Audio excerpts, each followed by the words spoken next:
Finesse got beers.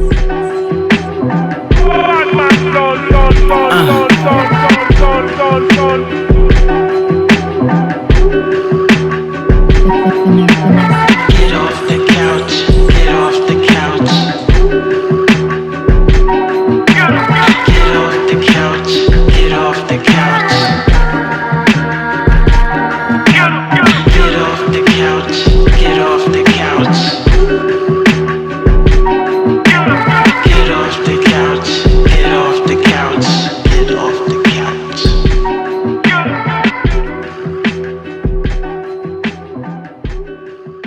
Yeah, you rock with that? Man, Yeah, come of on, course, man. bro. Of course. We got a little bop going little on. Bob up Diddy in there. man. Yeah, At yeah. some point, we just got to open that up and just do a freestyle. Open Just- verse? Yeah, Hey, just spit never on that. know. Fetty, Yeah. whoever, y'all want to come up on the Yeah, show? Do you get think? Eric Serm, Fetty, whoever, Do it all? man. Yeah. Come on, man. We just gonna have a cipher for that, man. What's going on, everybody? It's your boy Jay Marvin, It's your boy, Sir Moore. and you are now rocking with Get Off the Couch podcast, where we celebrate and make space for the creatives, the entrepreneurs, the trendsetters, and the go-getters. Crazy thing, we have a very special guest with us today. Yeah, man. If those of you who have been watching our show, been the faithfuls, we appreciate you guys. The First day of all, ones, thank day you so ones, much, day you ones, guys, day for ones. moving us forward. If you've been watching the show, you know that one of our special guests that we've had on here is Terrell Hicks. Terrell Hicks? Oh, Yeah. Yeah. dope. It feels like we're collecting Infinity belly Stones. infinities. Belly Infinity Stones. Nas might be next. Hey. Hype Williams pretty soon on listen. It just feels like we're collecting. listen, because man. our guest today, we got a special guest today, man. Yeah. Without further ado, this brother, we're going to get into it and all the things that he's working on. But we have somebody very special. Everybody give it up for Mr. Jay Parris. Yeah. Thank you. Bro, thank you for pulling up, man. Coming on the couch, bro. Yes, sir. Yeah. Without even saying it, it feels like you're ready to talk about the Knicks. Should we just get that out the way? Yeah. What's that? Are you? You got to be a Knicks fan wearing all this. I mean, just You tell, want tell us how you feel. Just tell us how you You want to feel. hear the truth? Full. I get all the Knicks stuff for free. Nah, come on. Who's the plug? Yeah. Who's this plug? That's loyalty. Do you right know there. Mello? Are That's you loyalty. getting this? Is Mello in on this? Listen. I'm a Miami Heat fan. I'm sorry. Oh wow, the plot thickens. But when they not winning, if they out of it, I support the New York There you Knicks. go. There you That's go. I'm a New Yorker. wild. There you Wow. He said, That's fair. He just pulled the rug out on all of New York. I mean, that's fair. Yeah. That's fair. From Brooklyn, That's too. fair. That's a gut That's punch. fair. Brooklyn, let me apologize. That's fair. Well, but in all fairness, I should be a Brooklyn Nets fan, right? This is Well, true. well, now you're getting we got some Jersey people in here. You're I going mean, to you start are a in whole fight. Jersey. You know, technically, They're it's still- our they're still a team. little- Well, they was in sensitive. Jersey. It's They're our still a team, little technically. sensitive. You They know. was in Jersey. Yeah. That's true. That's true, too. Jay-Z will take that up with you at a later time. The fact that you stole the team from Jersey. But not anyway, fair. man, we appreciate you coming and getting on the couch with us, Pleasure's brother. all mine. How you brothers. feeling right now? What's going on Blessed. with you? I woke up this morning, right? That's right. What I got Hey, to complain about? You right. gotta That's start right. there. That's right. You gotta start there. No, we appreciate you taking the time, coming and shining with us, man. Absolutely. You look good, bro. Looks like you're working on a lot of beautiful things. We're gonna get into that, but first we're gonna go back. We're gonna go all the way back. Back in the time. Back in the time. Brooklyn. We before we got on the air, you were telling us a little bit about your journey and how you got to Jersey, because that's in your bio about growing up in Jersey, but you took it back to Brooklyn, man. Yes. What about your humble beginnings in Brooklyn shaped who you are, some of the roles that you would come into, and just your time growing up and what that meant, what the Brooklyn experience was for you? So, growing up in the late 80s, 90s, I've heard stories.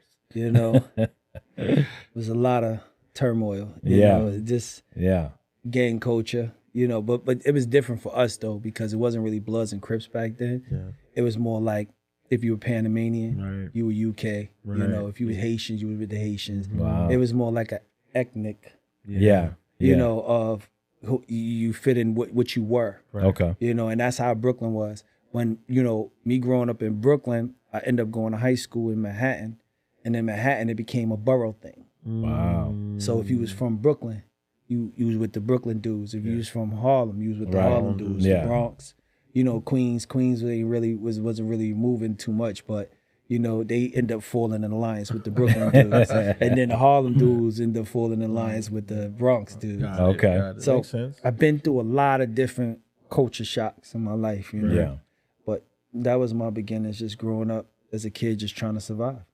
I remember, I'm originally from Denver, Colorado. So much of what we got from New York was obviously what the media, was giving us. Some was, true as I would find out later. Some of it was obviously kind of exacerbated a little bit just to paint a narrative. But I'll never forget, when Jordans were like in like 91, 92, and you had the Sports Illustrated story about they were like in Brooklyn or in New York, was that like really happening? Like cats just literally getting taken out of their shoes for them Jordans at the time? They was getting taken out for a lot of things other than Jordans. You know what I'm saying? Yeah. They were stealing Levi patches. Wow. They were stealing 8-ball jackets. You understand what I'm saying? Marmot. Man, it was rough. You know what I mean? Like, so Brooklyn. See, here's the thing: what people don't understand. Like, back in those times, Brooklyn was known for taking and jumping people. You understand what I'm saying? Yeah. Like, that was our MO. You know what I'm saying? We mobbing on anything that moving. Yeah. If you ain't Brooklyn, we thought Brooklyn was the toughest place on the planet. Yeah. You understand? Like, there was nothing, like, if you wasn't from Brooklyn, we didn't care who you were. Yeah. And even out of town stories, right? They'd be like, oh, those Brooklyn dudes, they the ones that's coming out here and they doing, like, it was always, when you thought about New York, you always thought about Brooklyn. Brooklyn first. always got Don't take away from the Bronx, it don't take away from Queens, it don't take away from Harlem. It's just that we just were the loud ones, you know what I'm saying? And everywhere we went, we just made noise. Yeah. Yeah. Is it safe to say, I mean, I don't know if this is something that people would brag of, like a patch of honor, but like the term stick up boys, is that fair that maybe Brooklyn probably gave it its? Yeah, because I didn't hear that term till I moved to New York. Yeah, we kind of mastered that. You know what I'm saying? Like, not for nothing, that's, we would know we was just takers. Yeah. Like they say, Brooklyn always taking it. Yeah. You know what I'm saying? Yeah. No, That's just what we did. It's like, we weren't known for like one-on-one fights. We were known for like, all right, you gonna know that you got your head pummeled in. That's why we wore 40 below Timbs and Timberlands, and we were known for that. You know what I mean? Of army fatigue outfits, like we was always so militant. Yeah. This is true. Especially growing up in my era. Nah, that's I was gonna say, especially growing up in your era, but I think it also transcended because I'm about to be 36, right? Mm-hmm. Even the cats that I knew growing up, I went to Dell State, and people knew the guys from Jersey and New York was in the vicinity, right?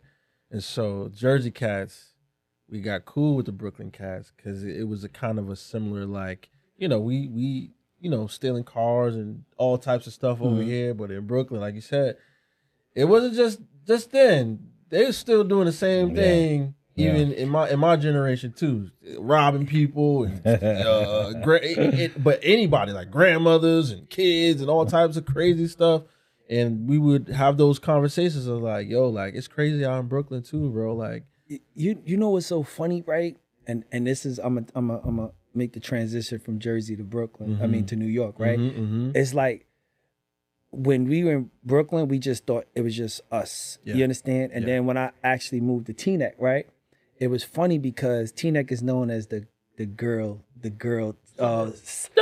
but it's the like, all right, the girls. all the pretty girls is from Teaneck. Yes. You know what I'm saying? Yes. So the guys It's were still like the that. guys weren't really respected, right? Right, yeah. So you had Hackensack and Inglewood, which was in the middle. Yep. You understand? And then you had Patterson, which was, all right, they were supposed to be the hardest of the hard, the Marines. You understand? So it was funny because when I moved here, I lived on by Queen Anne Road. I lived by the road. So I lived on the white side. Yes, you You did. understand what I'm saying? Yes, you So did. I didn't really know too much about the white and the black door until I moved to Teaneck. I had to go the opposite way, right? So it was funny because I was the new boy, so I was like, yo, you know what? I don't got no street in me. I just want to come here I want to make my family proud. Right. I don't want no I want to live a problems. normal life. Yeah. Look, Right. I want to live this TV 90210 Beverly Hills life. Yep. You understand? Yep. And that's how I looked at Tina. Right. Look, I ain't hear no gunshots. Right. Look, I Right. could go outside. I could sit on the lawn. I could read a book. Right. Yeah. You know, like it was just, it's a culture shock. You Yeah. know, but Yeah. I remember one day I went to the talent show, right? And after the talent show, this is the first time I actually seen what Jersey was really about. And they was like, oh, yo, the kids from Inglewood is out there. There's some kids from Hackensack, and they want to fight. And I'm like, huh?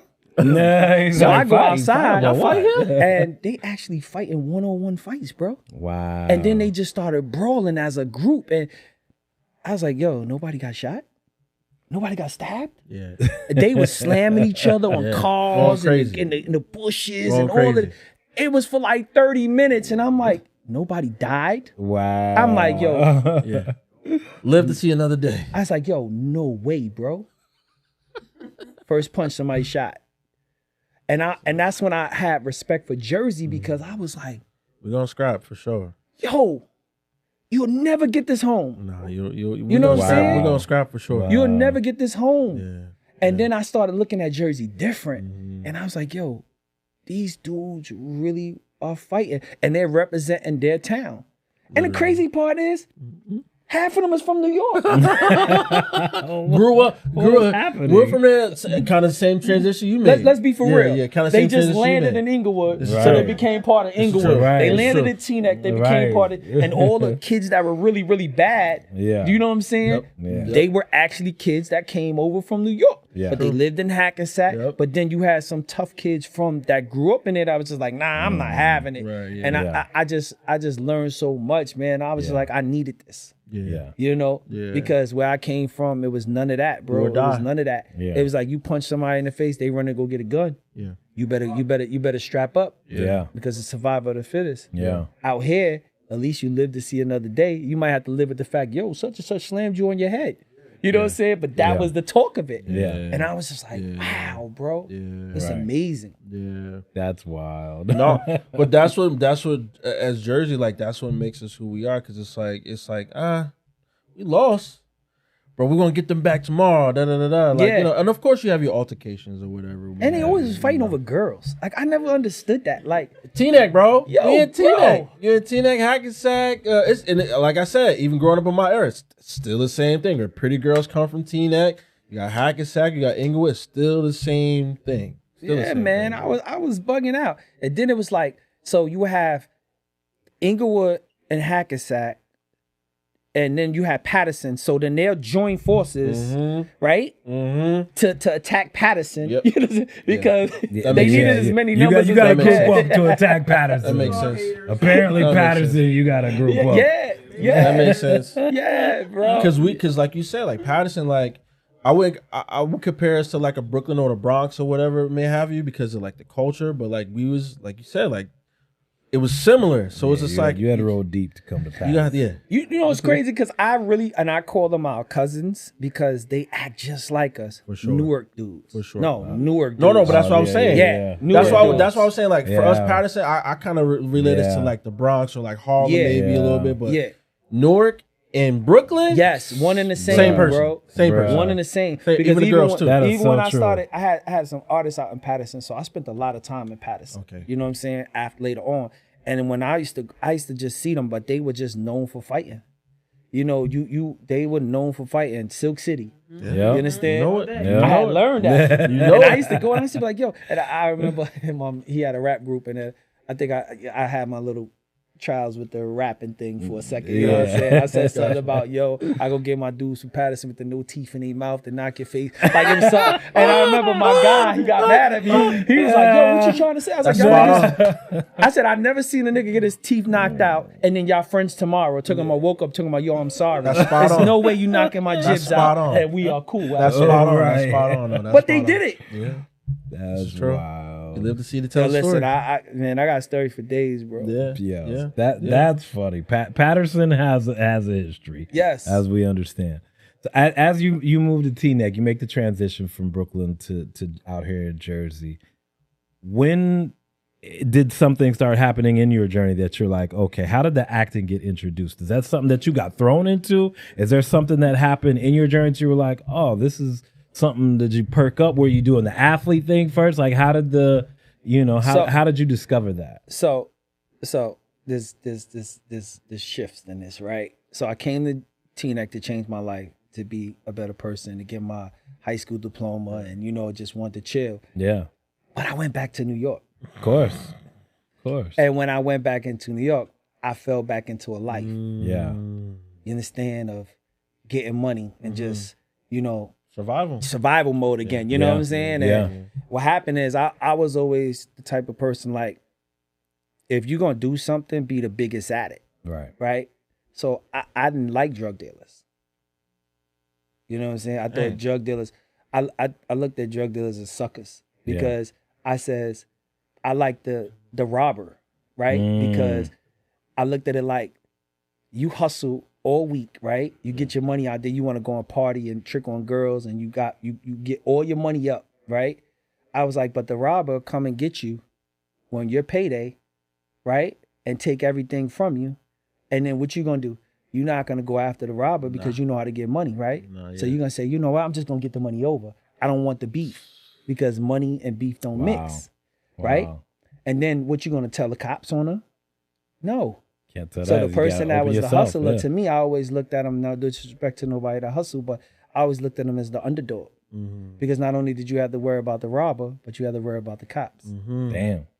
This is true. So in my life, the way I analyze things, you know what I'm saying, and process things, I did certain things that I felt would help me get to where I needed to be. Right. Yeah. So long story short, I got into acting because, I got into modeling first. Okay. It was through a girl. I met this girl, Mikael, and I always say this, she kind of changed my life a lot. And she said, like, yo, Jay, you have a nice look to you. She was like, why you just always be doing a lot of dumb shit? I'm sorry, excuse me, I ain't mean to curse. No, it's okay. No, you good. Curse on her. But and she was like, yo, listen, I'm going to London. I'm going to go do a show there. When I come back, I'm going to throw a fashion show, and I really want you to model. And I was like, huh? She's like, I think you got a look. You know what I'm saying? Yeah. So I was like, all right, I tried it. And she actually did it. And I walked in the first show. And then I met other girls, and other girls was like, yo, they was like, yo, why don't you come to my manager? You can do other things. And I remember this girl, Alicia, and she took me to her management company, which was Diamonds in the Rough. And I started doing this, but the meantime, I'm still doing what I do. Right. I'm getting to the bag. And I guess, when you have certain things that other people don't have and they looking at you, they're trying to get close to you. Sure. You know what I'm saying? Yeah. Like, I'm coming in the nice cars, I'm coming in the stuff like that. So the girl, they just trying to figure out, yo, who is this guy? And we don't have nothing. You know what I'm saying? Oh, right. So, people are more willing to give you because they want to be close to you. Right. And I just used it to my advantage. You know what I'm saying? So I actually signed to this management company, and he was like, yo, one day he called me, he's like, yo, could you play basketball? I was like, of course. And he was like, I got this movie, it's called Full Court Press. He was like, they're looking for people that could play basketball. So it's like over 2,000 people playing ball.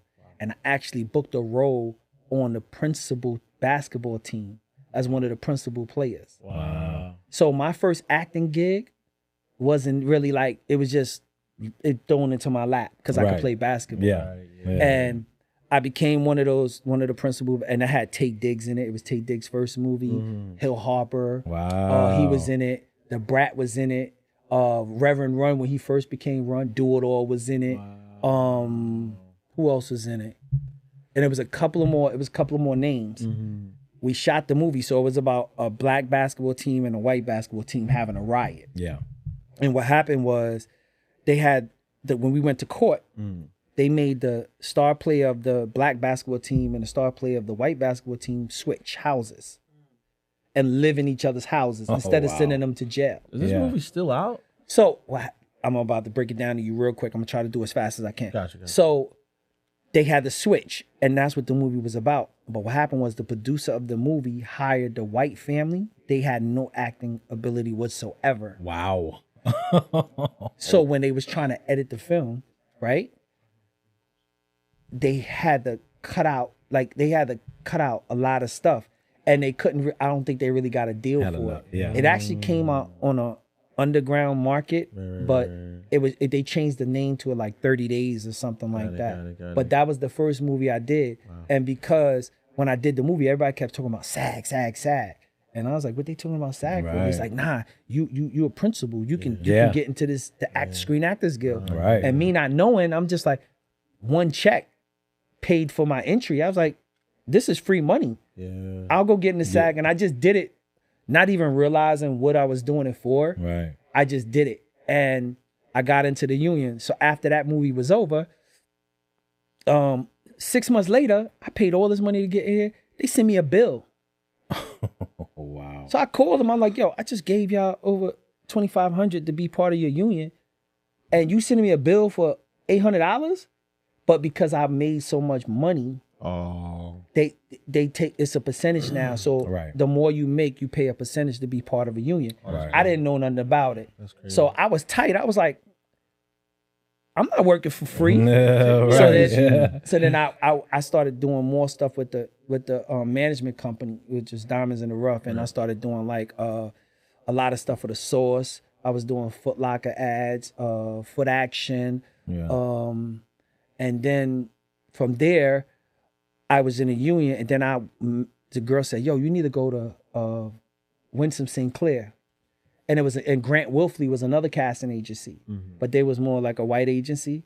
But they had stuff like Brown Sugar. They was doing the background stuff Yeah. for that. Yeah. So when I was realizing that my day rate was a decent rate in acting, if I just go and sit there, Yeah. I would just go and sit and do the background work because I was just making the money. I was like, making money, I'll use this money to pay just to be part of something, just in Right. case I decide I want to be an actor one day. Yeah. So I did what did I do? I started doing a couple of background work, and then I did He Got Game. Ah, so good. Yes.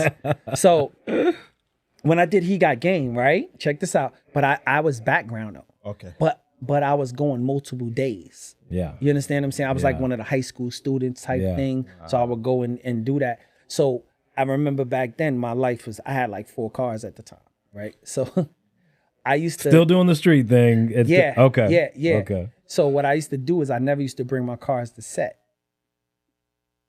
Right? Just be regular. Regular. Catch Because the I didn't train. want nobody in my personal business, Yeah. The right? train and Yeah. stuff. Yeah. So one day I remember I was late and I had just got this Mercedes, right? And it was convertible and nobody really had it, right? And I was running late and I drove the car to set. And what ended up happening was I thought I parked it down by Coney Island, but it was at we were taping at Lincoln High School, not knowing that the last scene of the day, this is how you know the Father's real, that where I had the car parked was where the last scene was being shot for that day. Wow. So we get on set, right? And at the end, everybody's out there and everybody's looking at this car, right? And they trying to figure out who car it is, right? But I was saying nothing. It's the principal But I was car. trying to wait for everybody to clear out and then go get in my car, but I got tired. So Yeah. I just started the car up, right? And when I started the car up, they looking like, is this the dude that was just doing background work? Right. That's your car? Yes, right? So I jumped in, and then after that, I was just like, yo, you know what? Forget about it. I had a Acura Legend, and I had a SC400 Lexus and stuff like Wow. that. So I just was like, it's the gig is out. You Yeah, understand what I'm saying? yeah. So I just was like, and then I end up getting kicked off the set, bro. Wow. So it was this one PA. She told the people that I was hard to deal with. Like I wasn't following directions, but it wasn't that. You know what I'm saying? Right. I always stood to the back, stayed low, stay key, Yeah. read my book, stay in the Yeah. corner. When they told me to do, I did whatever I had to do. But because I wasn't really socializing with people like that, I guess I drew attention to myself. To maybe she felt like You maybe being I was better than standoffish or- everybody and stuff Yeah, like that. yeah. Right. Exact, and I was never late. Staying low. And it And it was Staying low. it was at my that. form of therapy at that. You know what I'm saying? Yeah. I was just like, yo, I don't feel like dealing with the hood right now. Right. Let me go over here. Right. Be in the artist space. Yeah, you understand what I'm saying? Just be low. and she got me kicked off. And then I never forget. I was like, why? You know, what did I do to her? I was like, could I tell you something? She's like, nah. Winston was like, nah, don't say nothing. So what ended up happening was she called me back a month later and she's like, I got other stuff for you. So she actually hired me for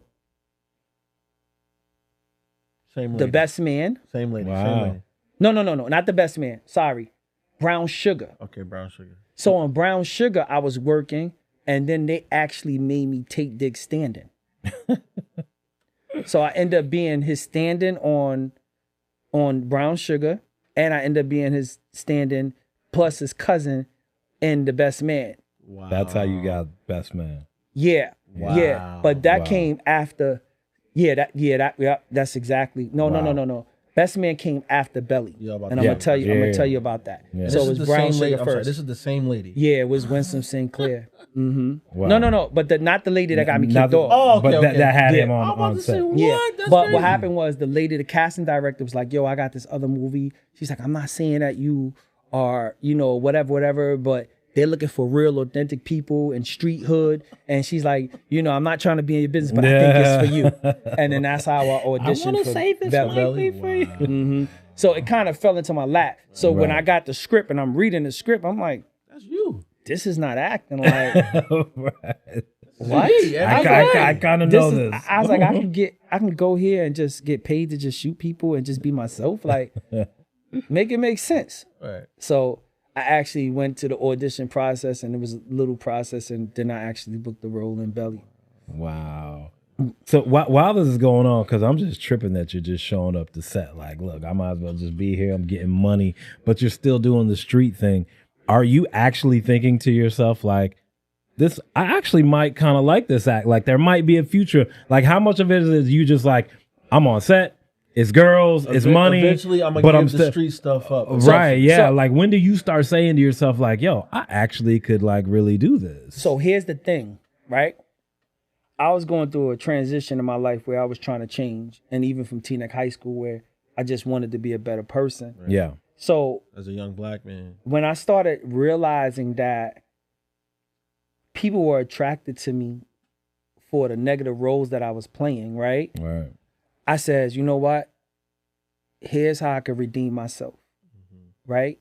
And all of the negative people that glorified my character, Yeah. they didn't even really know me at the time. I still Right. wasn't the same person. I was still making a transition. So I was like, yo, this is my way to give back, right? So if I could save people like me that are from the streets and show them that, look, you got a person that's from the streets doing this, they'd be like, yo, I want to do it too.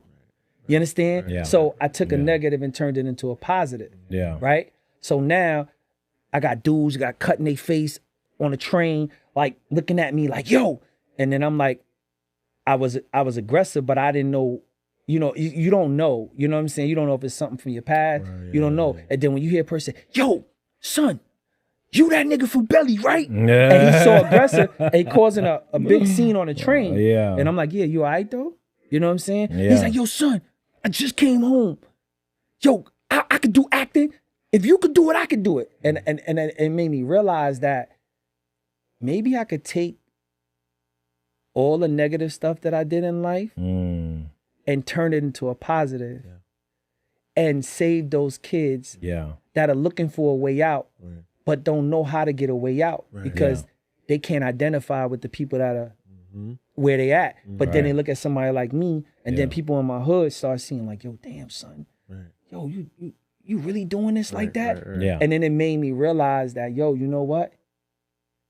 I'll keep doing these roles Yes. because I want to attract a certain audience. So when they actually have the encounter with me, now I could plant the seed to give them a Yeah. jewel. Yeah. So that's when I realized that I can do it. Yeah. Now, as I started being in the industry, I started not liking the industry because there was a lot of people that they used their celebrity for negative things. Sure. So it turned me off. So now the people that had the power, I knew they was punks and suckers. Yeah. I knew that they never, could never walk a mile in my shoes, but they had so much power. And when they saw somebody like me or somebody that they would say, oh, he got to be from the streets, Right. they would flex it because we used to You be have their to bully. you have to. They got to try and put themselves where they feel like they're. That's why you Yeah. see certain individuals in the industry do so much foul stuff, right? Yeah. It's because they went through the childhood traumas, Yeah. right? Yeah. So now when they got to be the person in charge, they abused everything around them because they was once abused in their lives. Yep. And we don't understand the psychological breakdown, right? And it's like, it's sad because it's like somebody like me, I run from that, right? Because I know what it is to be that. So I don't want no parts of it. Yeah. So now I'm more willing to help everybody around me as opposed to the person that's in position is around trying to manipulate everybody around him, right? Because of his traumas. Right. So for me, it's always just about just giving back. I'm repenting every day. I say, yo, Father, forgive me for anybody that I've hurt, anybody that I, had a bad interaction with me. Right. If they meet me today, I'll probably apologize. And I hope that you could forgive me because everything can't be forgiven. Yeah. But it's not who I was when I was a kid. Right. That's powerful. Like, shout out to using your platform for something that's more meaningful. What were the guys that knew you from the street saying that, there's the one side of it, like when people find out that you do street stuff on the acting side, but what was happening on the side of the people that still knew who, bro, what are you doing? The other street dudes that know you. Yeah, it's what are you doing, bro? It gets crazy a little bit, right? Because here I am, right? And I'm always one trying to bring my brothers with me, trying to bring the dudes like, yo, look, we don't got to do this, right? But when you tell me, nah, I'm going to be here, I see you when you get back, that means you don't give nothing about me. Yeah. Sure. You dig what I'm saying? Yeah. So now when you actually see me doing what I'm doing, and now you want to cross my path, like, yo, son, now I'm disrespectful. You know what I'm saying? Yeah. Because I'm like, I had to go out there and struggle while you was doing what you was doing, right? And now because you see I made it a reality, now you want to jump on a bandwagon. Yeah. Then I gotta tell you to eat a Frank. Yeah. It don't work like And I'm gonna be disrespectful. Because I know you're not gonna do nothing. Right. You understand what I'm saying? Yeah. Because at that time, you kind of have to keep in that same frame of mind because now your friends become your enemy. Mm. And it's jealousy now. Yeah. But if they see that you're weak, then you become the prey. Right. I was gonna say, then they could take advantage of it. So it took a long time for me to create that balance for myself. Yeah. You understand? Because now I became a little more aggressive in certain situations. You got to, though. Because just to show like, don't play with me. Yeah. You have to. But I used to hear about, oh, you can't come to your hood no more. Yo, you gonna get robbed. Yo, you gonna do this. And I would blatantly, purposely go by myself and have a pocket full of money and sit out there and buy all the kids ice cream and do all of that on purpose because I wanted you to try to do something. Right. Yeah. You understand? Yeah. And it's sad that you got to do that, but it's like, why the place you love, it becomes the place that hates you. Yeah. Like, instead of seeing it as I'm actually really trying to like move in a forward direction. And even then, right? I started weakness. directing videos and stuff like that. So like I did a lot of stuff for like MOP, like Billy and Dance, like Lays, that's like my brother, loved them to death. But he came to me, he's like, yo, I love your visuals, yo, I need you to do the visuals for MOP. So I start shooting videos. I start bringing them to the projects where I'm from, bringing them to the hood. Yeah. Because we don't see stuff like that every day, right? And here I am still trying to give back to a community that I don't even know if they love me or not. True. Yeah. This is true. Yeah. You know what I'm saying? Yeah. Just trying to show them and just bring a reality like, look, we can change. We can do these things. Right. But some people just, you just don't want it. Yeah. They look at you as you think you better than us now, and that's not what it is. Right. I even try to work with people from my community. It didn't work out. I had to go and make movies with people in Newark, New Jersey. Yeah. Unfortunately. They rolled the red carpet out for me. Yeah. But I couldn't even do it with people that I genuinely grew up with. Yeah. You know how that feels? Man. It's frustrating. But then, they look at you with such malice in their heart. Like you did something. And it's their fault. It's not your fault. Yeah. I agree. Yeah. But that goes back to the saying in the Bible, I may not have it correct all the way, but a man is not honored in his own home and his own kingdom. Mm-hmm. You get honored elsewhere first before you blow up where you came from. Mm-hmm. And this is a real thing. It's true. Yeah. It's so true. That's crazy. But you know, I love that you take the perspective that you did to show other people that are watching, because that's the thing that we don't realize. There's always somebody watching how it plays out, who's coming out of there, how they handle success or not success, you know, and if you're going to take the route of, because everything becomes a story that's told later on. And it's like, to be able to say, I can take this vantage point and not turn it into like, fuel it towards anger. You're looking at it like, man, I can actually like do my best to bring people out, show them that there's a better way to do it, show them that it doesn't have to turn into, you know, more violence begatting more violence. It's like you actually are really planting seeds of like, no, like I'm trying to give back whether you receive it or not. And I'm also like inspiring other people to be like, go find your path. So I love the way that you position And yourself. also, this is going off. You can correct me if I'm wrong too. This is like you don't have no mentorship. You don't have no. This is just you like, yo. I think this is what I'm supposed to be doing. This is what I think is right. I'm making this decision on my own as a black man, as a young black man at that time. You probably even was 25 yet. I was in my 20s when I shot Belly. I wasn't 25 yet. Yeah, I don't yeah. think I was 25. Yeah. Right. And the second part of it was I never really wanted to have no kids because I always thought I was going to get murdered. Right? Then I got somebody pregnant. I got somebody pregnant. and then So The timeline kind of tracks now. You're right on schedule there. so now I'm like, I don't want no boys. Well, I didn't want no boys. what happened? I had a boy. of course he had a boy. Of course he had a boy. I had a boy. Yeah. Then I started getting a little more hostile Because because now I went into survival mode. Yeah. You understand? Yeah. And I was like, more so. I was like, I didn't want to bring a kid here and he didn't have his father. So now I'm like, I gotta survive because I didn't care about nothing, right? But now I had to care about something, and now I had to do whatever I had to do to make sure that this dude had his father. To the point where I tell this story, right? Where, and I love my son Jalen. You know what I'm saying? I used to have him every day when I was on parole, right? And my parole officer actually let up off of me because I used to always have my son. And I was like, once she was like, yo, you always, I was like, yes, I have my son because his mother was in school. She was actually going to school and getting her master's degree. So I was like, yo, just go ahead, go to school. Yeah. Right. Don't worry about it. I take care. I got him. You understand what I'm saying? Yeah. Like, so every day, yo, I used to have one gun on me and then I used to put the other gun in the car seat, have to. right? Yeah. But check this out though. One day, as I was taking the gun out my waist and I was putting it in the car seat, I had it's like two people talking to me. So it was like the devil and the angel, and this is just crazy. And the devil was like, yo, yeah, you doing the right thing. You know, I helped you. This is how you survive. Wow. But the angel was saying, well, if you want change in your life, right? Why are you carrying a gun?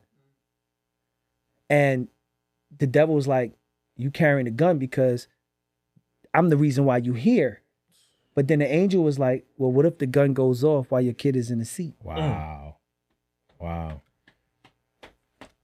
And I was stuck, holding my son in my arms, right? But the reason why I carried the guns was because of fear, right? Yeah. And it was fear of me, not somebody trying to kill me to take me from him. Yeah. But at the same time, I wanted to be a different person. I didn't want to hurt nobody. Yeah. You understand? And I had to make that conscious decision there, like, yo, you got to be the dumbest asshole on the planet, bro, to put a gun in your son's car seat. Right. But here in my mind, I'm thinking like, I got to be able to get to it. You know what I'm saying? If I can't get one, quick as I got it possible. as quick as possible. Yeah. And I'm thinking that, what I'm doing is right, but it was actually wrong. Yeah. And then, the angel was like, well, if you say you want to be a good person, right? Then you have to trust in me. Yeah. That I got your back. You got to surrender. Yeah. And that's what I had a hard problem with. You understand? So that all of these different things that I'm going through in these trials and tribulations in my life was what was building me up to what I am today. Right. There's still fears. Yeah, Sure. of course. You understand? Yeah. There's still times that I have to catch myself. You know what I'm saying? right. But a lot of people from Jersey don't even know that side of me. They think probably I'm like the coolest dude on the planet. Like, Yeah. you know what I'm saying? What you are. And Yeah, that's yeah. at your core, Yeah, you are. yeah. But you absolutely. have so many different people that look at me from different shades because it's different periods in my life. You know what I mean? Yeah, sure. And sometimes I be laughing because people are like, yo, I can't even imagine you being aggressive like that. I was like, that's a good thing. Right. Right or wrong. Yeah. But I said, Yeah. could you ever imagine Jeffrey Dahmer's killing all the people he killed? True, Right. too. This is very true. So I said, so Yeah. what does aggressive person look like? Right. Mm-hmm. We have this false Factuals. perception of what killers are, right? Wow. But you never know what a killer look like unless a killer reveals himself to you. Yeah. This is true. But you see the dude with the tattoo on his face, mean grilling, and you automatically intimidated. Why you intimidated? Because you think he the toughest nigga on the planet because he got the biggest mouth. Right. But it'd be the little one with the glasses on, little nerdy one that'll knock your head clear off your head. Orchestrate. Putting cyanide in your And- mashed potatoes and you don't even know. And get away with it. Right. away with it. Right. No, man. Yeah. Why these killers get caught? Because after a while they get bored. This is true. Yeah. You understand what I'm saying? No, this is very true. They get bored. Yeah. They be like, Right. enough is enough. Yeah. Right. No. Yeah. Tired of hiding. And it's also the thing where too, like we were watching what's that show when they first started using the term serial killer? Mindhunters. Mindhunters, On right? Netflix. Great show. What I recognize too, and especially as black men, we have the different sides where we got to decipher. Okay, do I want to continue doing this thing and going down a path where I already know where it's gonna go, or like you were saying, the paths I could turn my life around, still have that instinct, but use that instinct in another way, right? Yeah. And like you were saying, like, oh, Jeffrey Dahmer, we didn't think that he would be that kind of guy to Yeah. killing people or whatever the case may be. Notorious Yeah. killer, Yeah. right? Yeah, But then you looking at this dude because he done been to jail, he done been cut up in his face, Right. he done worked out, he's all look, he's right, rah, right, and you scared to death, Yeah. Yeah. and knowing that he's nothing but a kitty cat. Yeah. You know what I'm saying? Yeah. So it's just so my thing is that as I was evolving, I had to make a conscious decision. Mm-hmm. And then that's when I started to repent. Yeah. And just be like, yo, you know what? I gotta use whatever this path you got me on, Yeah. just protect my kids. And then I turned around and ended up having 3 sons. Mm. No girls. I'm I ain't like, having no boys. people from my past, they be like, how did you have 3 boys? You know what I'm saying? I said, I don't know. But then I realized it was a reason for that. Yes. Absolutely. Yes. Because I have to raise 3 kings. Yes. That's right. Absolutely. You get what I'm saying? Yeah. Right. And Yeah. now, us as black men, we have this stigma on us as we don't take care of our kids. Mm-hmm. You understand? Mm-hmm. These kids grow up bastards. Right. Yeah. You understand? Yeah. So, Yeah. me being a hands-on father every day, my kids don't know half of the stuff. Right. They just look at dad as dad. Dad is Right. coach. Yeah. Dad has been on. They get a different side of you. their friends be more excited to meet me than my own kids be like every day. Right. You know what I'm saying? Right. Yeah, guys. And they this, hang out with me. this is my dad. Yeah. And my son, Mom. it's funny because the other day I was like, yo, somebody said that I was trim. And I was like, what's trim? So trim is supposed to be somebody that can dress, somebody Yeah. can get fly. Yeah. Right? Yeah, that's the new lingo. Yeah. Yeah. Yeah. So I told my son, I said, yo, you know what trim is? He said, yeah. He said, somebody that get fly. And then he was like, but dad, he's like, yo, you mad corny. He said, you mad ugly. Yo, but look, wait. But why his man John was like, nah, your pops is trim, bro. I was like, yo, I got the biggest hater right here. Hold up. It's now. like you can't win for will let losing. you know. Yo, about and it's this, funny that you bring up these interactions with your kids. It's like, do you always think like, dang, like I wish I had that I wish I had this growing up. Sometimes, because like in a way, it's like if you didn't go down the path that you go now, you wouldn't be where you are today. But imagine if you had that fatherly figure that you are to your kids. You know, do you think obviously your life would have went a different way? But do you ever think about that? So all of my traumas actually bless my sons. Put that on a hoodie. That's a powerful statement. My sons have no street in them. I didn't mean to laugh at that. No, that's great. Just think about it, That's right? great. I didn't have nobody in the stands for me when I decided to do sports. When I wanted to play football, you know what I had to go do? I had to snatch pocketbooks, pay my own way. I had nobody pay for stuff for me. You know what I'm saying? Everything I had to do, I had to get it out the mud. My kids don't know what that is. Right. Each and every one of them. And sometimes I feel like, damn, you know, they're ungrateful because everything is just handed to them because of my past traumas, right? And I just like, you know what? I'd rather give it to them because I'd rather them not steal. Yeah. You know what I'm saying? Yeah. I'd rather them just be spoiled little brats that they are. Yeah.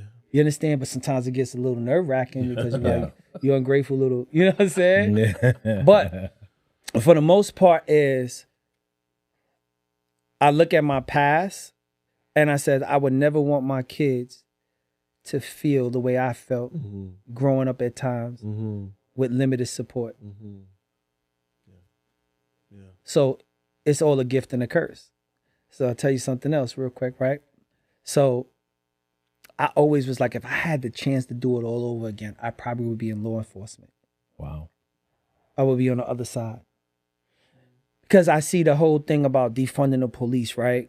And it's like, why would you say defund the police? We need them. Absolutely. You understand? Now, if you say give them proper sensitivity training, Yes. you understand? But you can't say Just take and it curse all them away. out and take it away Yeah. because we ultimately need them. Right. You understand? So, but a lot of the problems is because these officers not being trained right. Right. And they're not even like us anymore Yeah. because they changed the requirements. Right. You know what I'm saying? Of us getting the jobs. It was was too about many to of say us that, getting the yeah. job, Yeah, right? yeah. So now you got these kids in the suburbs. They only seen us on TV. Now they gotta come and police our neighborhoods. They scared. All right. So when they shooting you out of fear. Yeah. But if it was somebody like me that's of the environment I know how to deal with minds, right? I know how to demand my respect. I know how to give the respect. Yeah. And that's where when we was growing up, we had certain officers, they was straight street, Yeah. right? Yeah. Come from you. And they come from be where you like, come yo, from. listen, Yeah. Yeah. when I'm around, just show respect. Yeah. You understand what I'm saying? Yeah. And that's all they demanded. And we had a good relationship. Like they knew who your mother is, they knew who your auntie was, they knew who, you know what I'm saying? It was like that. Right. The police in your neighborhood is like a community. Yeah. And that's how a lot of stuff was stopped at times, right? But now it's just a complete disconnect, Yeah. No, it is. It really is. right? Yeah. So I was telling this guy that I consider him like an uncle. And we was growing. He's like, yo, Jay, I'm so proud of you. Like, yo, you made such a big transition from when you was a kid, man. He was like, yo, you was rough around the edges. I was like, yeah, I was, right? And then he was like, yo, but the man that you have become and the man that you become for your boys, he was like, every day I just look at you and I'm just so proud of you. And I was like, yo, you know what, bro? I said, you know what's so crazy is my father put a gun in my hand, right? And I was like, I just never want my kids to go through that. But I was telling them my son is actually in the police academy in Georgia now, right? And yes. I let him do whatever he wanted to do, right? He wanted to go to college. He wanted to go to HBC University. I paid for it for him to go. I said, I don't want none of my kids to go to school and have a debt. That's my gift to them. You know what I'm saying? Because I think us as parents, right? We have to start our kids off in a positive and not in the rear, Yeah. right? And when these kids take out loans, we starting them off behind the 8 ball, right? So I said, yo, listen, you're going to go to school, but if you don't get it right, you got to go back to dad's program. Yes. And dad's program is law enforcement. You understand? Because in the next 10 years, we don't know how it's going to be for our kids. Sure. You understand? Like the way the government and everything, our kids need to be able to legally protect themselves. Sure. So which side of the fence do you want your child on? Wow. So I believe every black man should be in some type of law enforcement. Oh, for sure. Legally. Because guess what? I could never, ever in my life own a gun legally. to protect my family. Yeah. And I feel away. Unfortunately, yeah. So he said, yo, Jay, he said, yo, check this out. You want to hear the crazy thing? He was like, look how history repeats itself. Your father put a gun in your hand and you put a gun in your son's hand, but you did it the legal way. Yeah. Wow. For real. For real. And when he said that to me, That's powerful. I was like, yo, that's crazy. So I took a negative and turned it into a positive. Yeah. And that's still part of the journey today. Wow. Shout out to that. Shout out to good fathers too, man. Shout out to good fathers doing the best for their kids. We need you. For real, man. As a father myself, I got 2 kids. Man, it's tough. It's tough, bro. And then your son, he's in the police academy. It's like you kind of like living your alternate dream right now. Like, Sometimes you gotta live vicariously through your kids, right? Sure, And you know, I always believe that your kids is supposed to be the better version of you, absolutely. right? Absolutely. Yeah. And I always tell my son, nobody wants your success more than me. Nobody, not even your mother. Facts. That's You understand? Fact. And you invest, Mm-hmm. and that's what we have to do. Mm-hmm. We have to invest in our kids, It's true. right? And we have to equip them For the real world. so they can be successful. Yeah. Mhm. It's very true. So- Very true, bro. I love it. I love it. I love it. All right, look, we know how like hit singers, you know, they get tired of singing a certain song after they've sung it so much. We have to talk about Belly. Whether you get tired of talking about it or not, it's undeniable a classic, the gift that keeps on giving. And of Yes. course, because we had the pleasure of having AKA Keisha Terrell Hicks Dawson on the couch. That's my people's right there. For our show, that's so cool to have another vantage point from this movie. There was such a, to me, I feel like that really, It's a staple, bro. not only is it a staple, I think it really was the beginning of the intersection visually of hip hop, street culture, cinema. Yeah, because you started seeing it I obviously agree. was merging in music. I agree. But to see it visually, yeah. to me, like broke so many barriers. So to have somebody else to be able to share your vantage point, That experience on set. First of all, just give us the experience of being on set. Hype's first debut out you in a movie with Nas, with DMX, with Star-studded, bro. Yeah, just your thoughts of the experience that you had So being wait, on that. we got a disclaimer real quick, right? So a part of why I think I got the role in Belly was I think through Terrell too. What? Yes. What? Yeah, because I spoke to her when I told her I was auditioning for it, right? And I was like, yo, look, I auditioned for the role. She's like, oh, all right, I'm gonna go talk to Hype for you. Wow. You understand what I'm saying? And we never had a conversation after that. You know what I'm saying? So I kind of think she kind of like gave the icing on the cake. We need So to I get always- confirmation. We need so- to hit Terrell and get confirmation. So I kind of, you know what I'm saying? Like, and like I said, this is the gift that keep on giving. Wow. You know what I'm saying? Yes. Shout out to, and she's the sweetest person, man. That doesn't surprise me. We got her on the show. Yeah. Yeah. So she like family. Shout out You know what I'm to saying? her. Yes, definitely. Definitely. I gotta give her roses while she here. For sure. Absolutely. You know. Absolutely. So now my experience on Belly, right? It was interesting, right? So me, I'm like a loner, right? Like I'm not the one that's always gonna be in people's faces and stuff. I analyze the room. I see who is who. Yeah. And I always was the one that like stand off to the side. You understand? Because number one, I don't smoke, I don't drink, I don't do the things that everybody else do. Yeah. So automatically, you know, it's just me being more observant. Right. But I love Hype. And let me tell you why I love Hype. And you know, I said this before, was I seen Hype arguing on the phone with the producers, right? And I feel like they kind of like sabotaged them because you need a certain amount of money to make Belly, right? Right. And I remember one day I heard Hype arguing on the phone saying, yo, if I walk off the set, everybody's gonna walk off the set. But I think it was because they was trying to take creative control over it. And when he wasn't going for it, what I noticed the days on was that we were only working for 12 hours and they was cutting it. Yeah. So whatever we shot in 12 hours was shot. Right. People don't understand that Belly is like almost 65% of a script. Wow. Because the Belly that was written in the script. So you know the scene where we talk about what happened? That was actually a real life scene.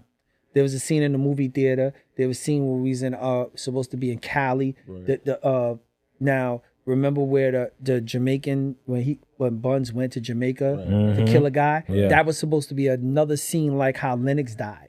Wow. It was so all of that required a budget Right. that wasn't able to be filmed. Wow. If you notice in the beginning of Belly that everybody was shiny, Yeah.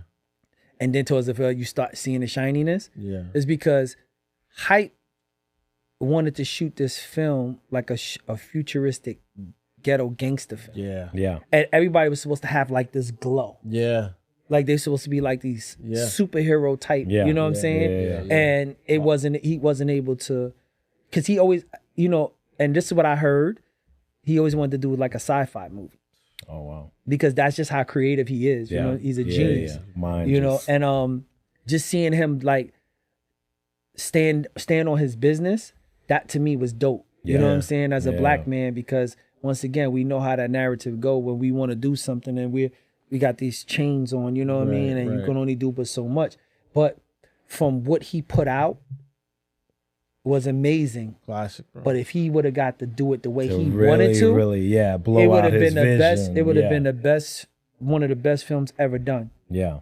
So when people like, oh, it's corny, it don't make sense, it's because he had to piece it together. Yeah. And even when we finished shooting, he had to still raise more money to go shoot the stuff in Jamaica and shoot stuff that was missing. Right. And he still couldn't shoot it the way he wanted to shoot it. Yeah.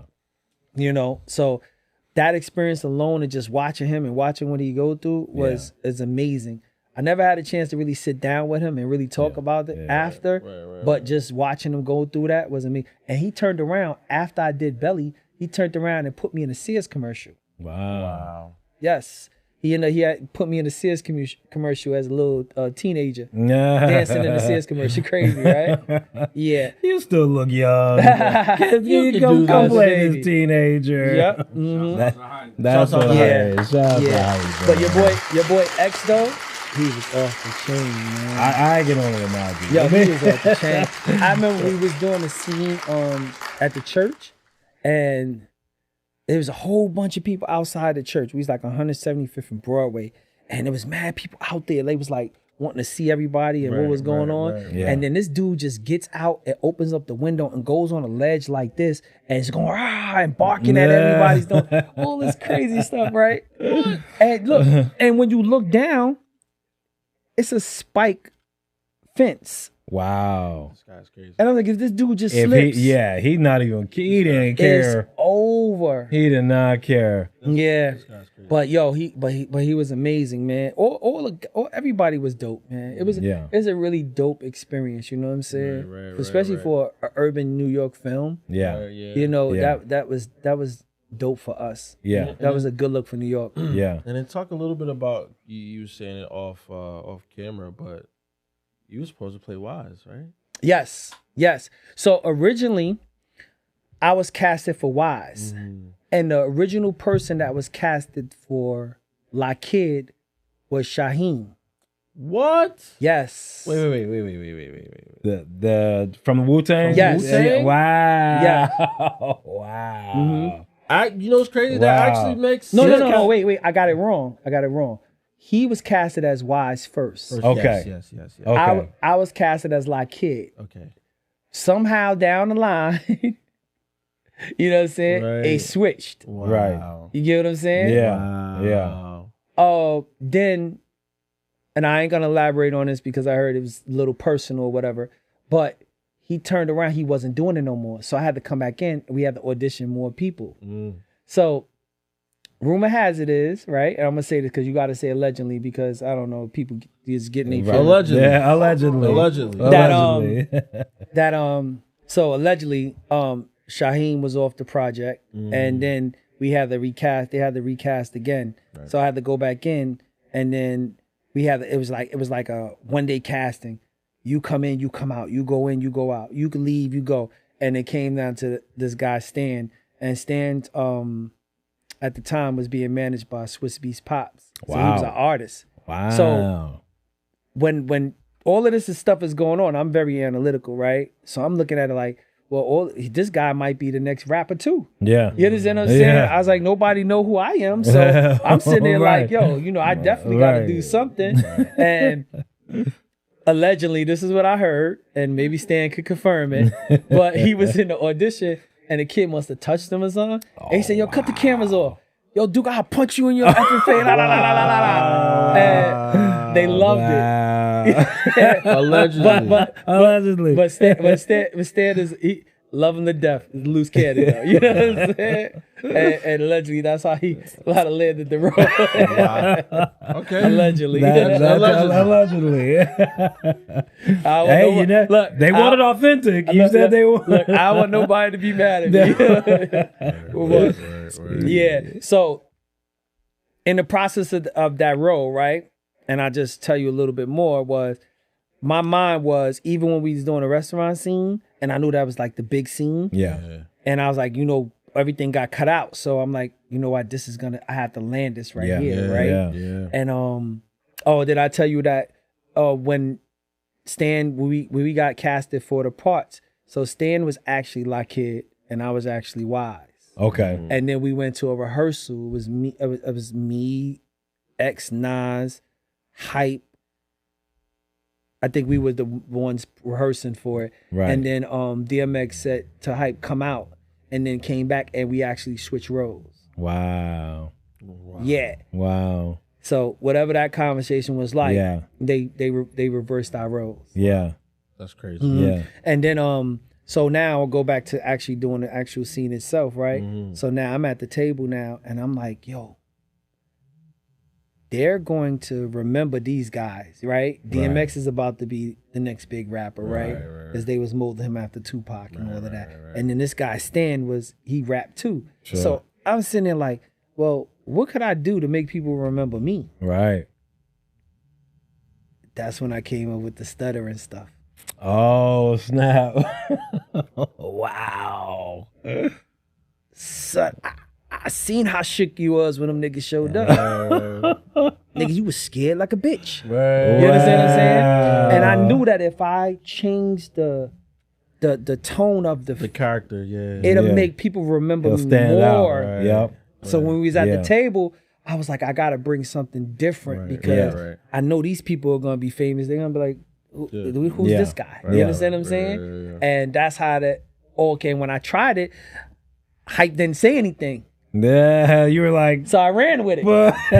he was like, okay. So even until this day, right? They be like, some people be like, yo, son, you was the stuttering nigga, right? You be like, I said this. And then when they say it, I just start laughing because it landed the way I wanted it to land, right? Yeah. And I felt, me personally, I was able to steal a scene. You did. Yeah, absolutely. You definitely did. Absolutely. Listen, how I interpreted that was like, yo, this is the next Buns. Like he's his protege right here. You know what I'm saying? And so looking at it, even the mannerisms was still Buns like he was very like commanding and demanding and like, yo, like, what's up? Like, and so that's how I interpret it. I'm sure everyone else interpreted it. Right. Yeah. Nah, it was just the black bald head thing. That's all it was. Yeah, that could be it. That could be it too. The aesthetic didn't hurt. That could be it too. But you brought something, just mentioning that is like, that's $1 million worth of coaching experience and acting experience that you just off of instinct was like, instinct, that's what I'm saying. Just off of instinct, you're like, yo, how can I stand out in this scene? So just the fact that you in your mind was like, yeah, I'm doing that was brilliant. Because even just watching that scene back, it's like there was and you were talking about how in the casting of that role they wanted something authentic. Whether that's truly your mannerisms in real life or not, you brought such a confident piece to that role that made it just cut through like damn. It was already a big moment.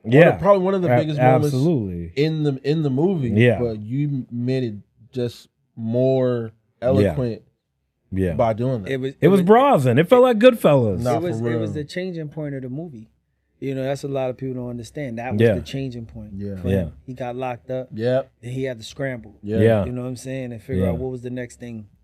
So, you know, and me reading it and analyzing it, I had to realize that, yo, you know what? You know, it's a lot of famous people in here, you know what I'm saying? And I just wanted to be somebody that people remember. Absolutely. Nah, you definitely What- did that, bro.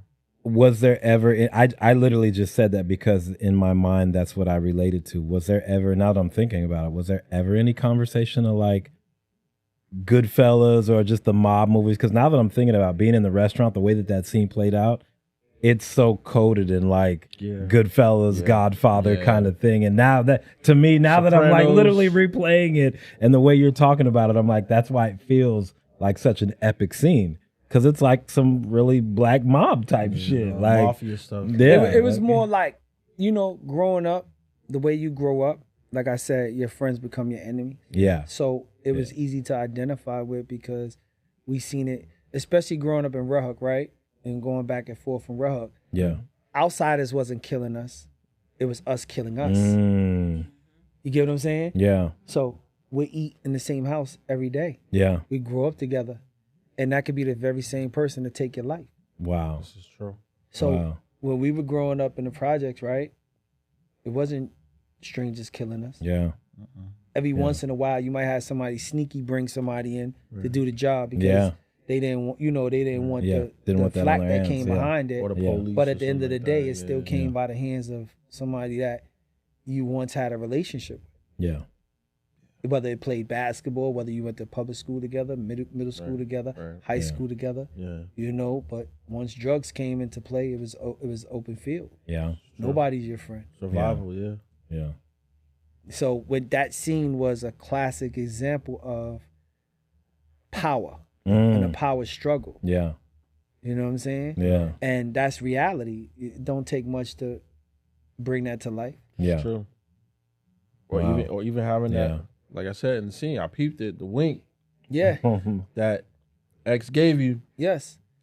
Because people always say, oh, you like you said, he could have easily prevented it from happening. Sure. Yeah. Right? In a real life situation, I feel like that's what could have or should have happened. Mm-hmm. You know, knowing that I got this hothead young ball and his mans, they best friends, but one of them got to be the top dog, and it ain't gonna be the other guy. Yeah. Then nobody would remember me. Mm. That's crazy, Wow. bro. Yeah.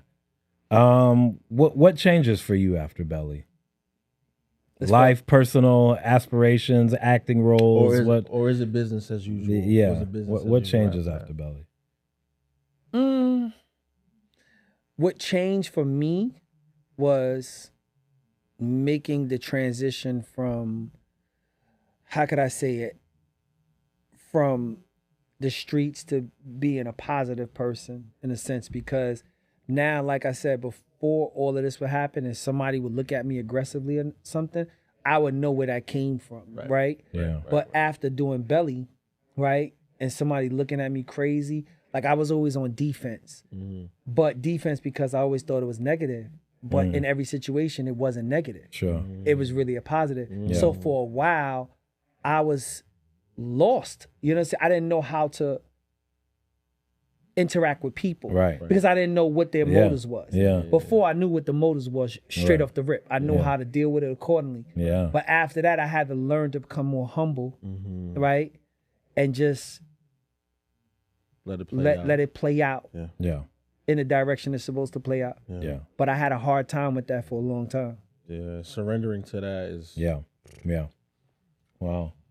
not because now you're going from being in the streets all the time and doing the things that you need to do to survive to having a career now. Yes.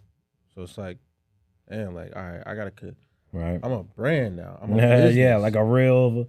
I gotta conduct myself Yeah. as such. Yeah. And trying to switch that without guidance again. You don't have no I had to figure everything out. It was no Yeah. manual for me. You know what I'm Yeah. saying? It wasn't laid out. It's not like I went to school for acting. Yeah. You know, it's not like, you know, Or business. It's not like I was hanging out with actors every day. You All know what I'm right. saying? All right. Oh, yeah. I didn't, you know, Yeah. I was still alone. I was still doing what I had to do and, Yeah. you know, and figuring my life out. So everything was trial and tribulation for me. So it's just, as I went along and I met different people and they introduced me to things, I say, you know what? Maybe I'll try this or maybe I'll do that. And throughout my journey, I was able to be blessed to do a lot of different things, from producing, acting, you know, modeling, just Yeah. everything Yeah. Right, yeah. Running the gamut. across the board. Yeah, Yeah. man. Yeah. And thank God for those people along the way. You know, Yeah. a lot of people on their journey, they forget Yeah.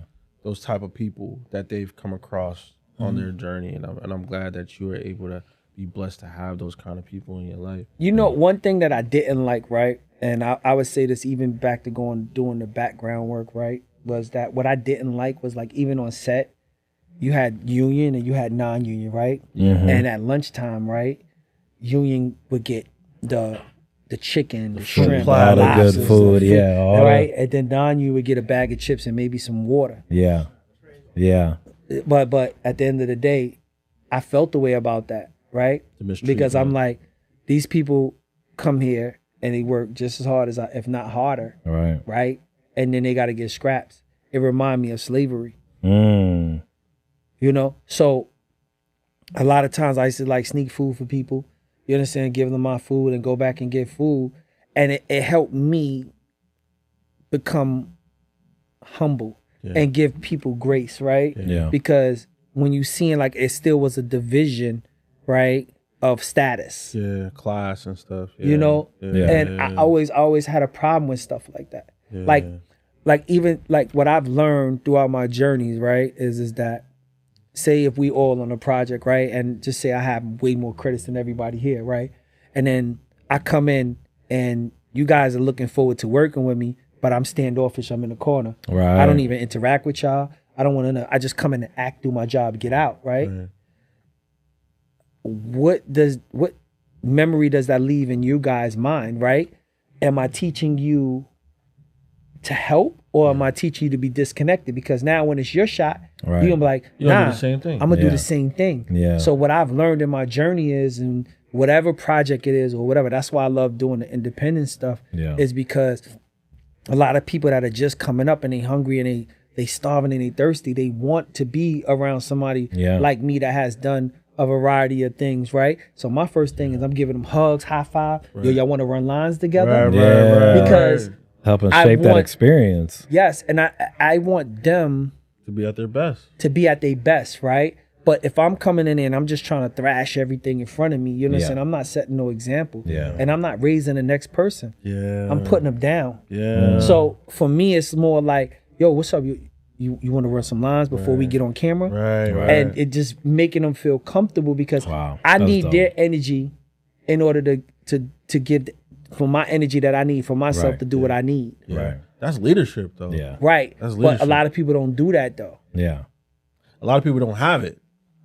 I mean, that's true too. A lot of Yeah. people But don't it's have like, it. it's just Yeah. sad because it's both. like, you know, we have to learn to break the cycles. Yeah.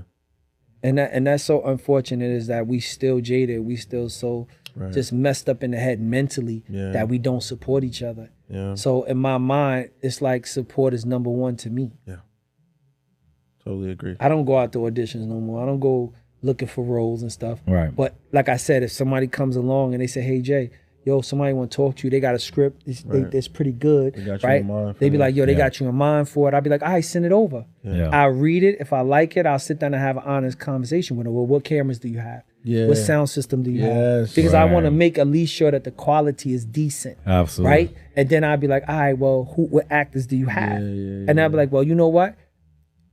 If you call such and such, tell them I'm a part of the project, you negotiate whatever deal you want with them and get them to be a part of the project. Right. Now it gives your project a little more worth. Yeah. So now I'm not just bringing just the acting to it, you, yeah. I'm bringing another You're value attaching to some it. value to it. And now Nah, it's that's a how beautiful thing. now you start to get other people tagging on, because they go, Yeah. oh, Jay's part of it. Oh, count me in. And they be like, Yeah. yo, I got him. Yeah. And I'm like, see? So now I'm giving you a chance that never did nothing, right? to have a decent project Yeah. that other people don't even have the opportunity of even doing. You giving them Giving back. Yeah. It's giving back. It's giving back, and then also this goes back to the story that you were talking about, the lady at the school. Yes. You're setting people up for success, Correct. right? Why would I be a part of a project, and I'm not analyzing this not just as an actor, but also because you're a director, you're a writer, you know what I'm saying, another creative. Why would I not give them my foresight on how this could be better instead of saying,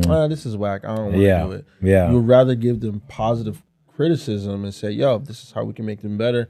Also, holla at what's her name? Tell them I'm on a project, see what they say, and get back to me, and then we can make it. You know what I'm saying? Yeah. Make Or it I'll be bigger like, for them. if they don't reply to you, I'll call them.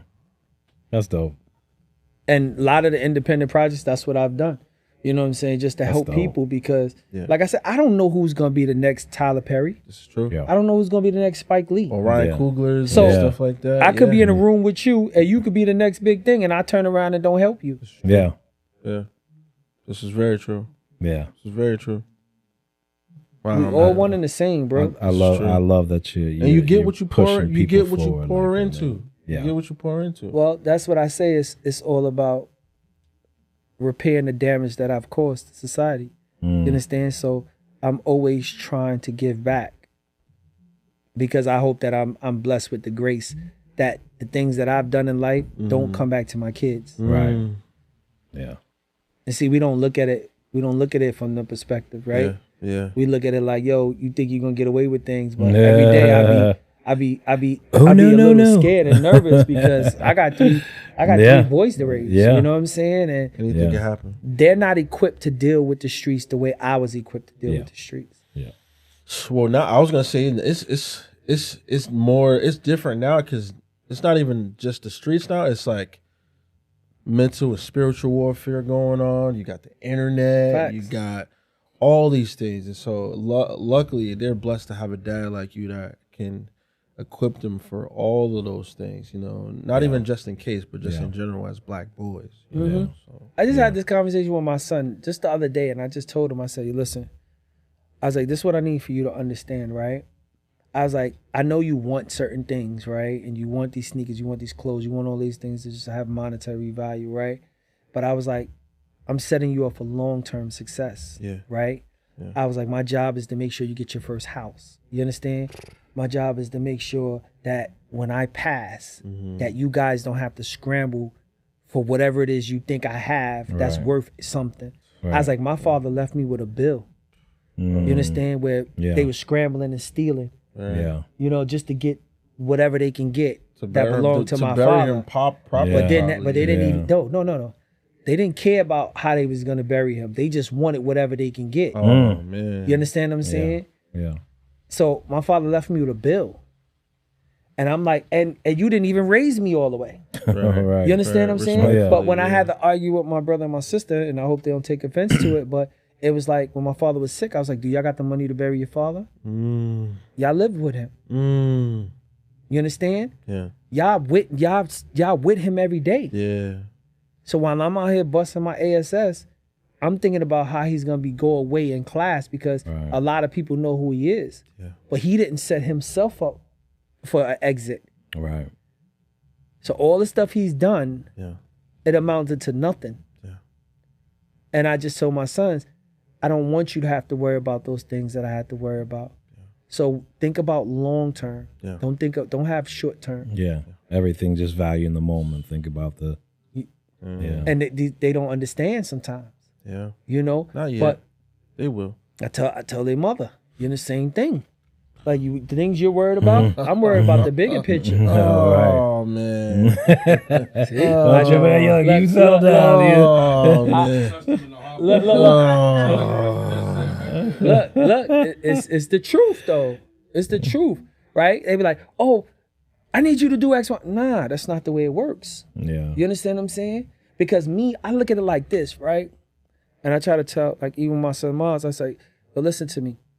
When I'm saying that I got the money for him to go to college, I'm not saying I got my half for him to go to college.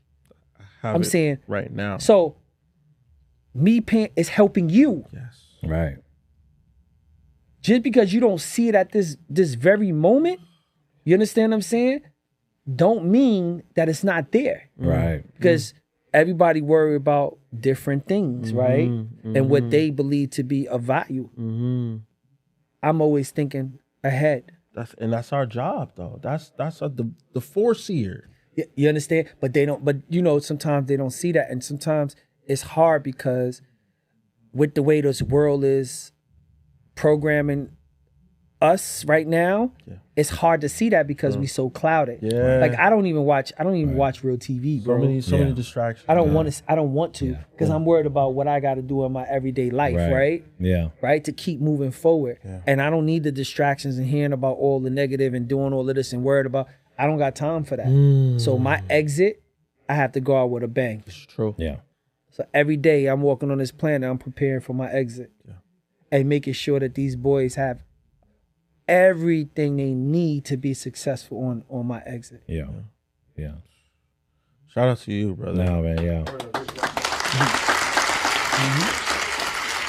You what was the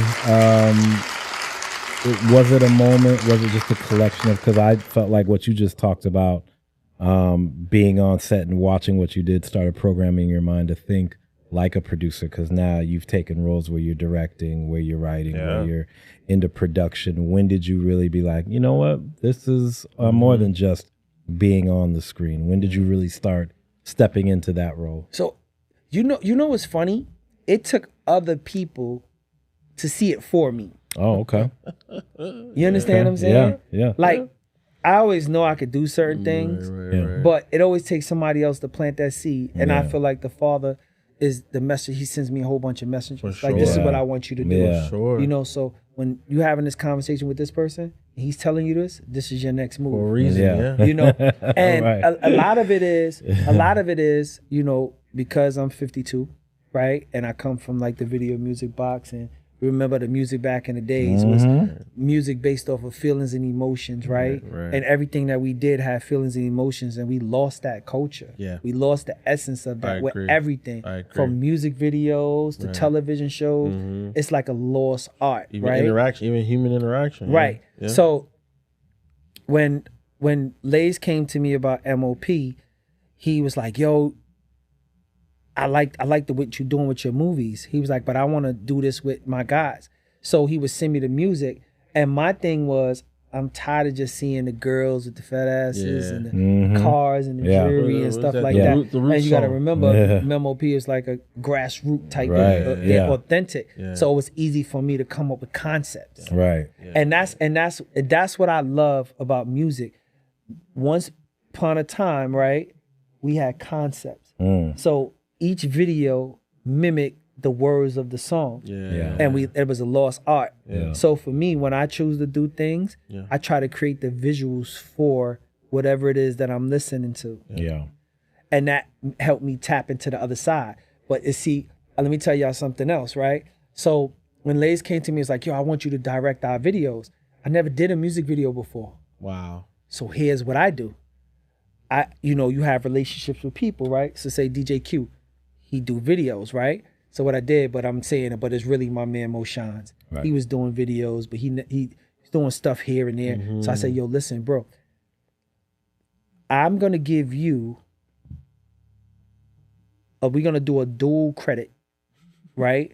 Of director. Because he wants me to direct it, Right. but I need you to help me direct it right. Right. You understand what I'm saying? Yeah. So Yeah. That's I could smart. I could hire you as my DP and I could take director's credit, right? Right. But why would I do that? You understand? Yeah. So I says, we're both gonna direct it together. Yes. You get what I'm saying? Yeah. So Yeah. now you still get your worth and more, Right. and I still get what I need from it. Right. You get what I'm saying? Co-producing. So what I Yeah. did was co-directed. I started co-directing. So whenever Yeah. I That's got dope. projects come across my table, Right. I would say, yo, DJ Q, yo, you're gonna direct it with me. You're not gonna just be my DP. Yeah. Right? Yeah, Now yeah. your stock is up. Right. Yeah. We're doing it together now. Yeah. You get what I'm saying? Yeah. And that's what you do. It's called a given opportunity. Yeah. Right? So now he's like, oh, I get to work with MOP. Yeah. Yeah, bro. Yeah. Let's do it. Yeah. Yeah. Yeah. So Yeah. now my team is stronger, Yeah. right? Why? because they see that I'm taking care of them. Yeah. And that's what I believe. I'm only as strong as my team. Yeah. True. It's very true. Then I turned around when Mo left and I needed somebody else. I got my man Rock Davis. Yeah. You know what I'm saying? Yeah. And we made movie magic. And like when people watch my stuff, they be like, yo, it looks like mini movies. Right. Yeah. Because that's what's on my mind. That's the point. We're Yeah. making movies. Yeah, you know. So I always Yeah. look at things like Yeah. you want to make movies. Yeah. If I can't make a movie, I Yeah. can't do it. I can't do it. Yeah. Yeah.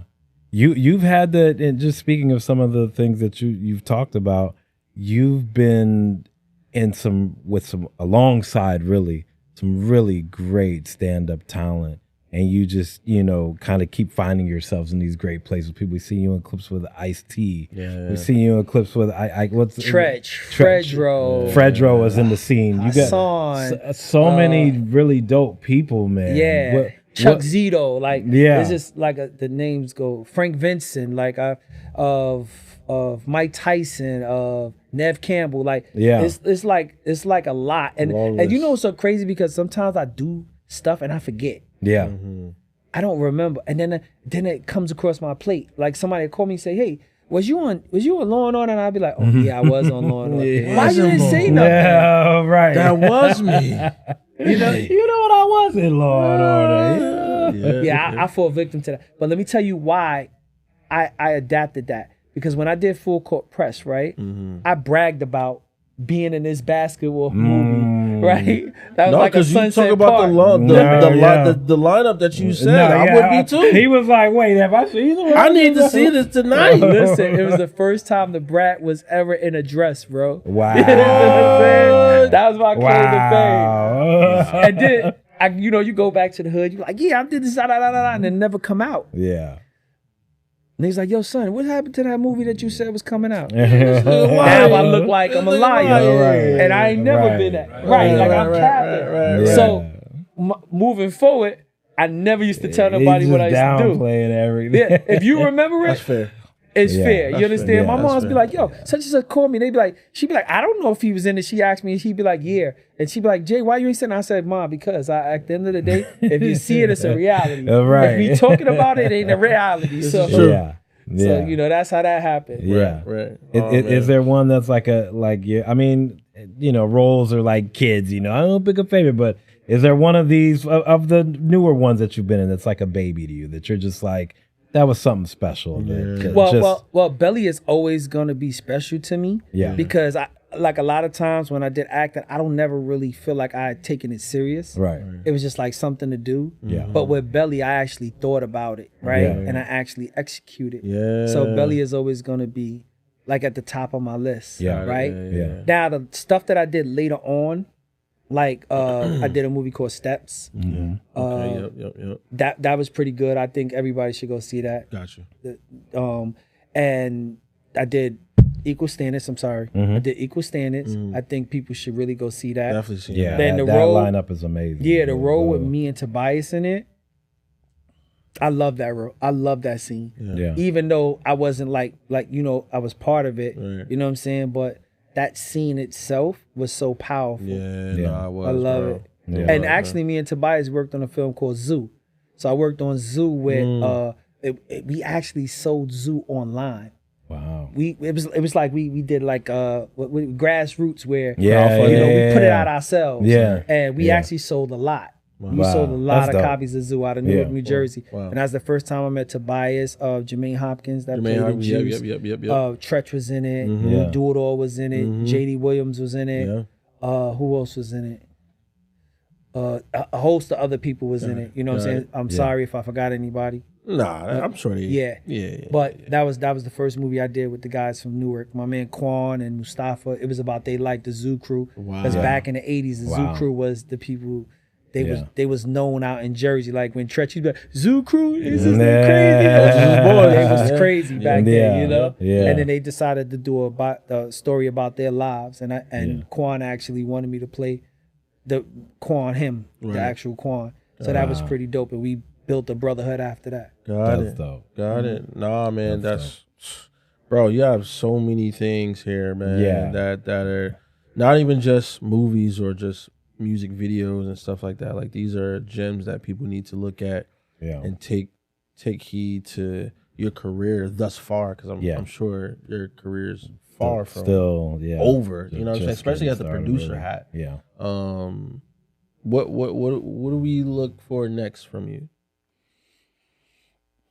What you look for next? Yeah, and I what do you got coming up? Any independent directors that are actually really serious about getting a product out and their projects out, and they really need real support. As long as they have everything together, Right. all you got to do is hit me on I am Jay Parris on Instagram. Right. You know what I'm saying? Chanel Irving. Where's our camera? Did you get? Yeah. Right. Yeah. So you can catch me on IG. I am JayParris on Instagram. I am Jay Parris. You submit whatever you want to submit. Let's sit down. We have a conversation. As long as you have your little budget together, I'll be more than willing. If I like the project, I'll do whatever I can to help you get it out. So, sorry, Tyler Perry. I don't really. No disrespect or nothing, but No, we're gonna let him play producer. So before we let you get out of here, we're gonna actually allow you to be the producer. Yeah. And we are gonna give you an opportunity to make your dream film Right here, right now. right here, right now. We want to know who's directing it. Who are your stars in the movie that you get? You got an unlimited budget, whatever you want to do with it. What's it about and what's the name of it? Whew. No pressure. No pressure. That's just all no the pressure. But this is pressure. all right. Yeah, no pressure. But you're no budget dream movie. Yeah, Director. What's the name and who's in it? Yeah. I want to see Hype do another movie. Ooh. Okay. I would love. I like that. Manifestation, I like baby. that, yeah. Manifestation. I would love to see. I would love to see Hype. I just don't think he got his just due. No. You know what Yeah, I'm saying? I don't And think so. I don't think so, that yeah. people realize like the cinematography aspect of Belly, Yeah. which was amazing. Yeah. You understand? Has never been done before. Right. Still. And you got to remember, he bought out Eric Williams. Eric Williams. He had Benny Boone. Yeah. He had Little Yeah. X. Yeah. Like all of these spawns The Infinity of him. Stone. Yeah. You understand that went Yeah. out to do really big projects. Yeah. They all came from Hype. Yeah. You know what I'm saying? So Yeah. definitely I would have Hype of Love that. starring in it. Mm-hmm. I would have to go with Idris Elba. Ooh. Okay. Okay. Before you go any further, what's the genre? What's Yeah, the genre? is it gangster Idris or is it Yeah. man of passion? Look, Idris? is at this point you got different Idrises now. Right, yeah. Listen, y'all. Yeah. I think New York still need that ultimate gangster movie, bro. I love You understand? I think agree. the I West love Coast it. got the edge up on us. I agree. And I just think I just want that We need another real, New Jack City. real, yes. We yes. need another one. Yes. Oh. Yes. On steroids. We're cooking Yeah. something in here. We're Yes. cooking something. Yes. I would love to Okay, Idris. to do something like that. So a gangster. So we're gonna gangster film. Give Yes. it, who, All right, Hype- give him so a we got Hype partner as the- or give him a He's the lead. He's opposite, the yeah. number one call. He's on the Yeah. call sheet. Number one call sheet. Yeah, he's definitely Okay, number one. number one Yeah. call sheet. He's number one. So we got gangster film. Yeah. Hype Williams as the producer. Idris Elba as the first primetime actor. Who else? What's the girl from South? What's the girl from? What's that movie name? Man, I love that movie to death. This the she looks black, but she's really Spanish. Colombiana. Zoe Zoe Saldana. She's intense, Yeah, she'll man. be All right, you got Zoe. She is She'll be dope. intense. She is fire. Dope, bro. She is is fire. intense. I would man. love to see her her get and gangster. her and the Because Idris. Colombiana. Yes. Oh my gosh. You got that Lioness. She's like got Yes. this new show called Lioness. She is gangster Yes. in that, bro. Yes. That's Zoe. Yes. It is Yes, Zoe. and she's I'm confusing her with. She's a military op, bro. I'm confusing her It's with old girl intense. that's in what's the movie with the animation Avatar. Avatar. Same girl. That's Zoe Saldana. Yeah. It's the same girl. Yeah. Yes, Zoe Saldana. Yes. She's Same Avatar. girl? She's the girl. Like Usher and R. Kelly, same Yeah, girl. man. I used to get her and the girl who played in Good Deeds, Tyler Perry Good Yes, Deeds. yes. Her. Yes, She's yes, really yes, good too. yes, I used Yeah. to get them two mixed. Yeah. Yes. That's what I was. And I would have to add to that Clifton Powell, I love him. Mm-hmm. another person that he just doesn't get it, bro. He just doesn't. He's amazing. I work with him. He is. So He's amazing. actually somebody that I kind of model like what I'm doing after because he'll work with the underdog. Yeah. And then he'll Yes. go do something big. Yes. You understand what I'm saying? No, Yeah. he And gets to it. me that's He gets it a good judge of character. for sure. Yeah. I actually really want to see this now. I don't even know what it is, and Idris I want to Elba, see it. Zoe, So I'm down there in Clifton Clifton Powell. Powell. All right, now bring it home and give it a name. Yeah. Just What's throw a the name. name? What's the What's the name name? of this? What is the name of New this? York.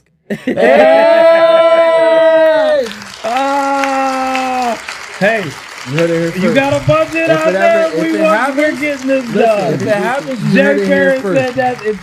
Jay Parris. I'm hype already, bro. Co-producer, executive, Executive. executive producer, Hype Williams. Who what? Dame Dash get the Listen, budget. We somebody- know you put up So we money. gonna grassroots this We thing. know you got that money for Lee Yeah, Daniels. Get the money so we can get this movie done, bro. Idris, I if you see love this, it. we're gonna tag you in it anyway. You're right. Yeah, let's get it done. I love it, man. Bro, Jay, it's been an honor we to have you appreciate on you this for couch, being here, man. brother. Appreciate y'all more, Thank you- you for your time, bro. Thank you for you're- your contribution too, brother. Yes. Wow. Thank you for the stories, man, and you continue to just be great and be a leader, man. Listen, I love this. I love what you guys is doing. Thank you, brother. You know, we need more content like this. For sure. You know, real Thank you. stories, authentic. I'm tired of like how could I say it?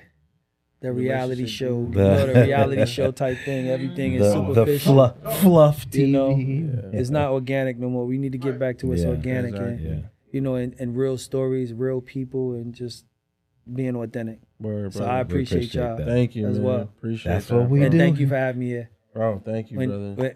When my boy Q called, he's like, yo, this, I'm like, I know who you is, bro. Cut it out. I'm not, you know what it is crazy? I'm not a texting person.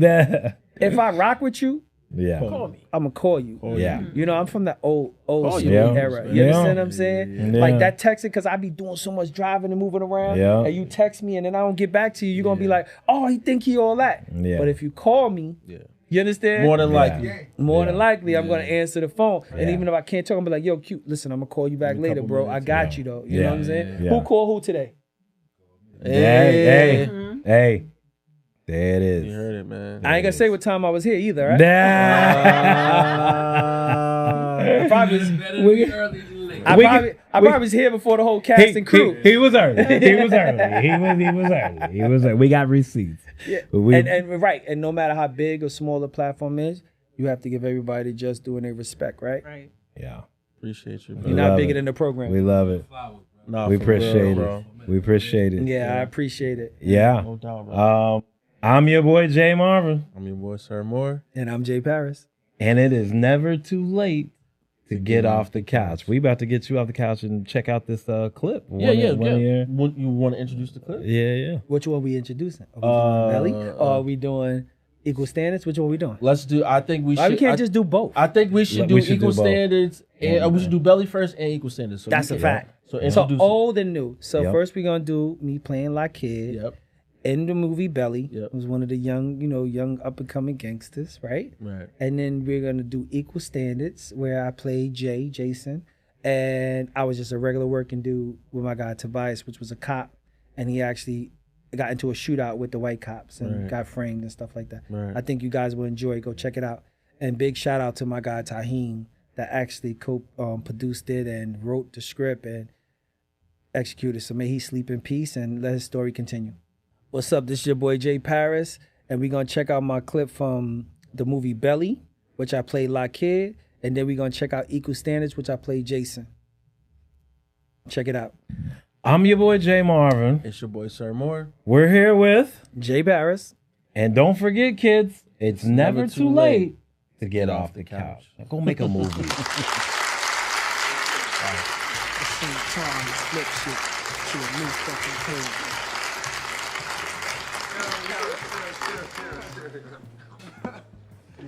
Yo, that nigga Just, that nigga's fucking crazy, yo. Yo, you should have seen him. He dished their whole clique.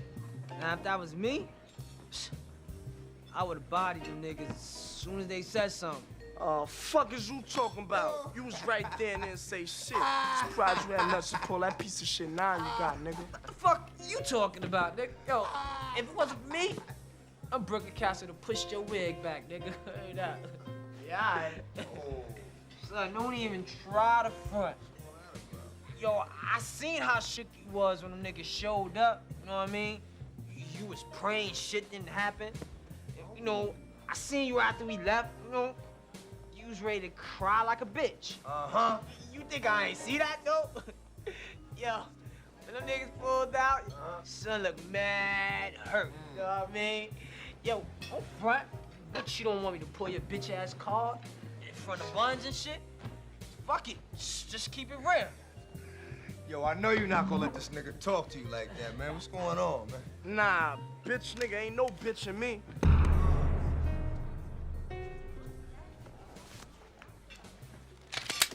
That's what the fuck I'm talking about, nigga. What? Some real shit now, what? Chills, man. That bitch is chill, man. That niggas fuck around and make a mistake. Ain't no mistakes, man. This motherfucker just talk too much. I had to shut him the fuck up.